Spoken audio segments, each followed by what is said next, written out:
Morning everyone, Darjeeling সিরিজের part 2 তে তোমাদের সবাইকে অনেক ওয়েলকাম। সকালবেলা আমাদের হোটেলের ব্যালকনি থেকে ভিউটা কিন্তু কিছুটা এইরকম।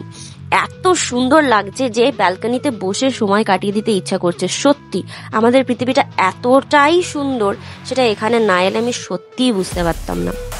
এখানে সমস্ত বাড়ি, হোটেল সবই কিন্তু খাদের ধারে বানানো, তাই জন্য হোটেলের রিসেপশন যদি ওপরে হয় তাহলে রুম কিন্তু নিচে। আলাদাই একটা অন্যরকম ফিলিং হচ্ছিল। তো ব্যালকনিতে বসেই সময় কাটিয়ে দিতে ইচ্ছা করছিল, বাট কিছু করার নেই। আমাদের আজকে সাইট সিইং এর ফার্স্ট দিন, তো বেরোতেই হবে। তো আমরা বেরিয়ে পড়েছি, ম্যালের দিকে এখন যাচ্ছি। আর রাস্তাঘাট সকালবেলা অনেকটাই ফাঁকা, দোকানপাট সবই বন্ধ, যেটা বেলা হলে একটু আস্তে আস্তে সব খুলতে থাকবে। তো চলো আস্তে আস্তে এগোই ম্যালের দিকে। আর এখানে ঠান্ডা কিন্তু বেশ, সকালবেলা 4 ডিগ্রি 5 ডিগ্রি মতন টেম্পারেচার। আর চলো দেখতে দেখতে এসে গেছি আমরা নস্টালজিক ফেমাস গ্লেনারিজে। আর কি ফাঁকা এখন গ্লেনারিজটা। যখন আমি কাল রাতে দেখলাম তখন দেখলাম কত ভিড়, ফটোই তুলতে পারিনি।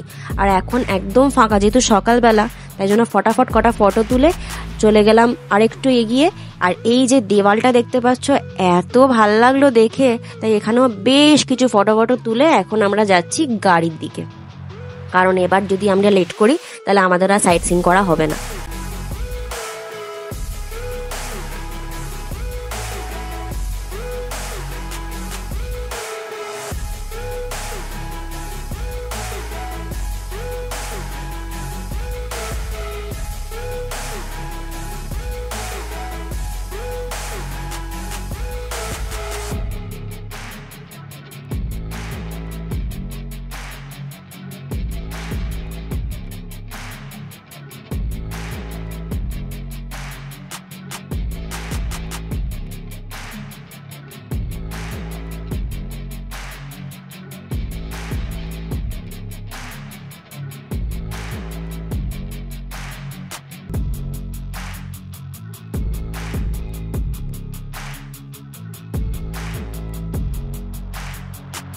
দার্জিলিং যাবো আর চা বাগান ঘুরবো না, তাই কখনো হয় নাকি?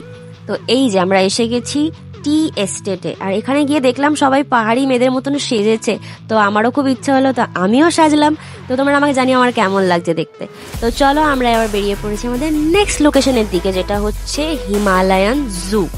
তো জু সবাই ওখানে বলছিল, লোকালসরাও বলছিল, আর আমাদের সাথে যারা ছিল তারাও বলছিল যে জু নাকি সব জায়গায় একই রকম হয়। তো আমাদের যেহেতু চিড়িয়াখানা আমরা দেখেছি, তাই জন্য একই রকম প্রাণী দেখে আমরা কী করবো, তাই জন্য ওটা আমরা স্কিপ করেছি, মানে ভেতরে ঢুকিনি। তো ফাইনালি আমরা চলে এসেছি পিস পাগোড়া দেখতে।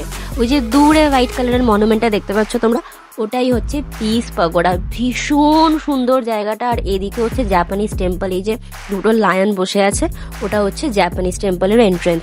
তো ফার্স্টে আমি জাপানিজ টেম্পলটা তোমাদের দেখাই, তারপর আমি তোমাদের নিয়ে যাবো পিস পাগোড়াতে। তো আমি এখন যাচ্ছি জাপানিজ টেম্পলের ভেতরে, ঢুকে দেখতে কি আছে।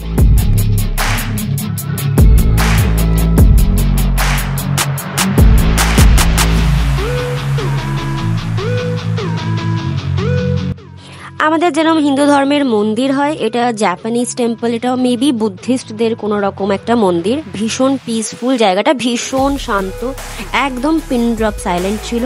তো আমি ঘুরে খুবই এনজয় করে এখন যাচ্ছি পিস পাগোড়ার দিকে। আর এই জায়গাটা ভিউটা এত ভালো যে আমি খালি ঘুরে ঘুরে ভিডিও নিজের করেই যাচ্ছি। তো ফাইনালি চলো তোমাদেরকে পিস পাগোড়াটা ঘুরে দেখাই কিরম দেখতে।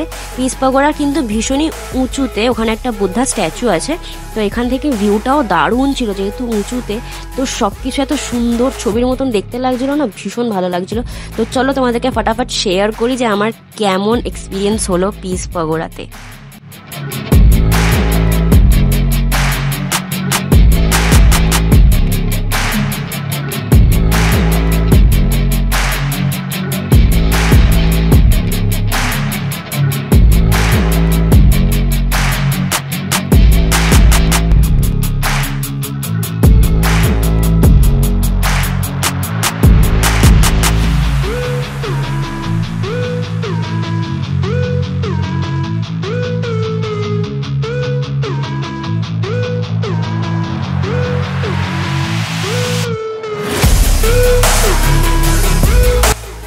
ফাইনালি অনেক সিঁড়ি উঠে এখন চলে এসেছি পিস পকোড়ার গোল্ডেন বুদ্ধা স্ট্যাচুর কাছে। আর এখান থেকে ভিউটা জাস্ট দেখো, দূর থেকে পাহাড়গুলো আর ছোট ছোট ছোট ছোট বাড়িগুলো কি সুন্দর দেখতে লাগছে। সামনে থেকে তো অপূর্ব দেখতে লাগছিল।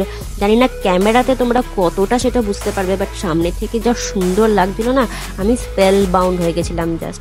তো চলো, সারাদিন ঘোরাঘুরির পর এবার আমাদের হোটেলে ফেরার পালা। তো বেলাও অনেকটা হয়েছে, তখন বাজে প্রায় 3:30 4টে। তো এই যে চলে এসেছে একটা রেস্টুরেন্টে খাওয়া দাওয়া করতে, তখন 4:30 বেজে গেছে। তাই জন্য ভাত কিচ্ছু না খেয়ে জাস্ট চাউমিন খেয়ে নিয়েছিলাম। তো এবার আমাদের হোটেলে ফেরার পালা। তো আস্তে আস্তে আমরা হাঁটতে হাঁটতে এবার যাচ্ছি আমাদের হোটেলের দিক। তো আজকের ভিডিওটা এতটা পর্যন্তই থাক। খুব শিগগিরই তোমাদের সাথে দেখা হচ্ছে দার্জিলিং পার্ট 3 এর নেক্সট ব্লগে। ততক্ষণের জন্য স্টে টিউন। ভিডিওটা ভালো লাগলে লাইক করে দিও, সাবস্ক্রাইব করে দিও। বাই।